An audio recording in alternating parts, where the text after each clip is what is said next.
Hi, it's Robin again. Let's jump into it. So, we're talking about social media. A couple of the social media platforms that I use are Instagram, Facebook, Pinterest, with the occasional use of TikTok. The main reasons I use social media is to stay in touch with my friends and family who don't live close to me. One of the secondary reasons is I like the yard sale feature on Facebook. I am a sucker for yard sales and secondhand things.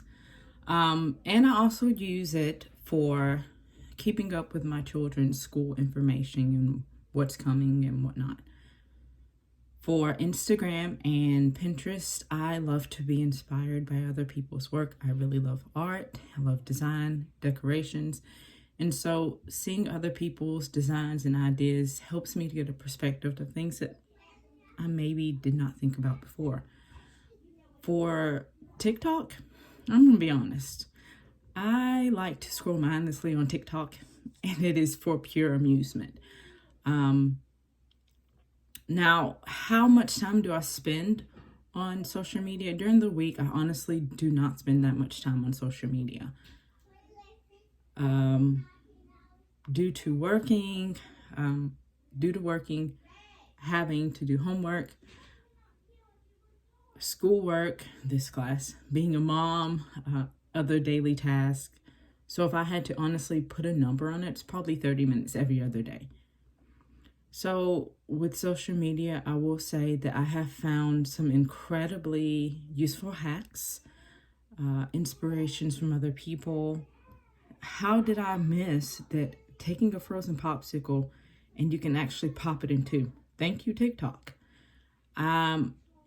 But if I did not have social media, I don't think it would be a lost cause. I think I would still be able to function in my life. Sometimes I feel as if social media is such a distraction and it can rouse up jealousy within you. You can look at some other people who you've graduated with or people who are in your age, and they have finished their careers. They're buying houses, they're buying lavish cars, they're having babies, they're doing all these things. And it makes you question yourself as if, why haven't I got where they are? Why am I stuck here? Am I not good enough? What if I, and it makes you question yourself a lot. So sometimes social media kind of has that twofold purpose. It's great on one hand, and on one hand it makes you question yourself and sometimes can have a detrimental effect on you. Most of my friends on social media are actually my real life friends. I graduated with some of them. I went to school. I've grown up with some of these people. A lot of them are my relatives. I come from a relatively large family. I'm one of 12. My mom's one of 12. My dad's one of 10. So I have lots of aunts and uncles and cousins. So being able to be on social media and being able to see them in their lives with them not living in the same city is really nice for me. I have made some friends who do not live in the same city as me. And no, I have never met them. Do I really know them personally? No, I just know what they post. That's the downside to it. Now, let's get into that Nosedive. Nosedive, I will say, was a very interesting show.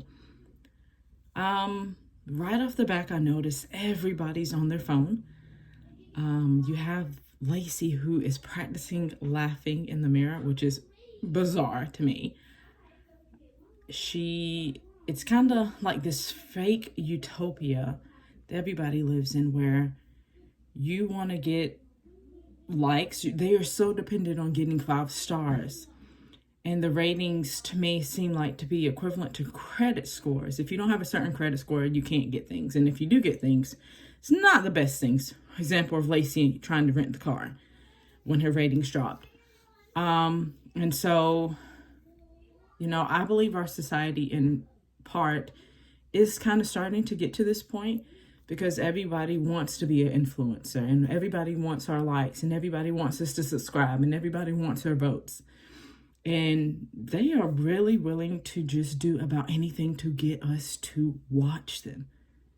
The other day, I was watching YouTube with my little boy, kids YouTube.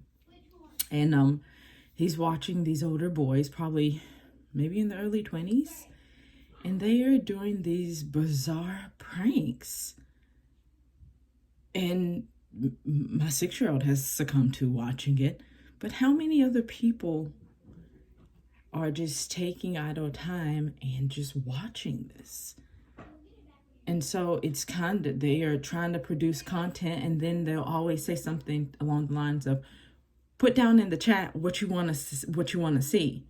So once again, they are trying to get people to like their videos, to subscribe, to interest people, to pull them in, just like in the show Nosedive.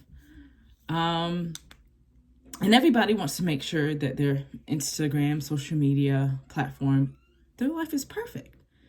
You know, perfect and beautiful things get followers. Now, when we think back to Nosedive, the lady who was in the truck, I can't think of her name, with Lacey, you know, she had a 1.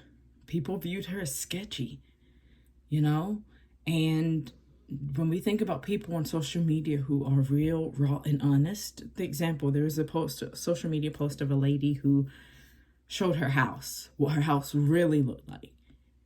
And I think she had so many negative comments about how defects should be called. Why would you allow your house to look like that? You know, so many things. So the real raw version of you or of people is not as widely accepted as the perfect version of people. That's what people want. That's what get likes. So a couple of questions that I have. Does the Nosedive episode have a follow-up episode? Because you reeled me in. I am basically like caught. So is there a follow-up episode? Does Lacey get out of jail? What happens when you get below a 1? Who is the mystery man that she is cussing out across the cell from her? Do they fall in love? Just a couple of questions. If you have the answers to that, please let me know. Thank you. Enjoy your day.